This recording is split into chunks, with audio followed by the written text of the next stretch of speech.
ঐতিহাসিক গণঅভ্যুত্থান নিয়ে আন্তর্জাতিক সাংবাদিক জুলকারনাইন সায়েরের 4 খণ্ডের একটি ফেসবুক পোস্ট চারিদিকে তোলপাড় ফেলে দিয়েছে, যেখানে তিনি আন্দোলনের 27 জুলাই থেকে 6 আগস্ট পর্যন্ত ঘটনাপ্রবাহ বর্ণনা করেছেন। আর সেই ইতিহাসের মধ্যমণি হয়ে আছে শিবিরের ঢাকা বিশ্ববিদ্যালয় শাখার সাবেক সভাপতি সাদিক কায়েম। জুলাই আন্দোলনে সাদিকের কার্যক্রম হার মানায় হলিউডের থ্রিলার সিনেমাকেও। পুরো আন্দোলনকে যিনি এক সুতোয় গেঁথে রেখেছেন শুরু থেকে শেষ পর্যন্ত। সবাই যখন ক্লান্ত, আন্দোলন যখন স্তিমিত হয়ে যাওয়ার আশঙ্কা দেখা দিয়েছিল, ঠিক তখন সাদিক কায়েম বলেছিলেন শেষ নিঃশ্বাস থাকা অবধি আন্দোলন চালিয়ে যাবেন তিনি। প্রয়োজনে জীবন দিতেও প্রস্তুত ছিলেন শিবিরের সাদিক কায়েম। জুলকারনাইন সায়েরের বর্ণনা করা এই ইতিহাস শুনে সবাই এখন বলছেন সাদিক কায়েমই ঐতিহাসিক গণঅভ্যুত্থানের আসল মাস্টারমাইন্ড। সাদিকই সব সমন্বয়কের আসল সমন্বয়ক, তিনিই আমাদের ইমাম। এই জাতির সারা জীবন সাদিক কায়েমের প্রতি কৃতজ্ঞ থাকবে। অথচ শুরু থেকেই বাংলাদেশের মিডিয়া মাহফুজ আলমকেই আন্দোলনের মাস্টারমাইন্ড হিসেবে উপস্থাপন করে আসছে। এমনকি প্রধান উপদেষ্টা ডক্টর মোহাম্মদ ইউনূসও মাহফুজ আলমকে বিশ্ববাসীর সামনে মাস্টারমাইন্ড হিসেবে উপস্থাপন করেছেন।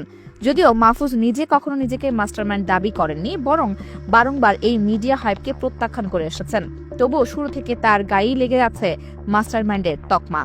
তবে জুলকারনাইন সায়ের সত্য ঘটনা সামনে নিয়ে আসার পর সবাই এখন উপলব্ধি করতে পারছেন, যদি কাউকে মাস্টারমাইন্ড খেতাব দেয়া হয় তবে সেটা সাদিক কায়েমই পাবার যোগ্য। প্রথম সারির সমন্বয়কদের অ্যাম্বুলেন্সে করে নিরাপদ আশ্রয়ে পৌঁছে দেয়া থেকে শুরু করে আন্দোলনের স্টেক হোল্ডারদের সাথে যোগাযোগ সব একাই সামলিয়েছেন সাদিক কায়েম।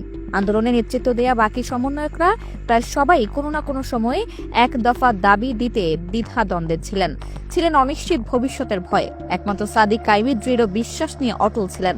পতন ঘটিয়েছেন শেখ হাসিনার মতো এক দানবকে। আরও চাঞ্চল্যকর বিষয়, এই সাদিক কায়েমই সর্বপ্রথম ডক্টর মোহাম্মদ ইউনূসের সাথে যোগাযোগ করেন বাংলাদেশের দায়িত্ব গ্রহণের জন্য। এমনকি 6 আগস্ট ভোরবেলা সাদিক কায়েমই জুলকারনাইন সায়েরকে ফোন দিয়ে জানান ডক্টর মোহাম্মদ ইউনূস অন্তর্বর্তীকালীন সরকারের প্রধান উপদেষ্টা হতে রাজি হয়েছেন। এর আগে শেখ হাসিনা পালিয়ে যাবার পর সাদিক কায়েম জুলকারনাইন সায়েরকে ফোন দিয়ে আনন্দে কেঁদেছিলেন।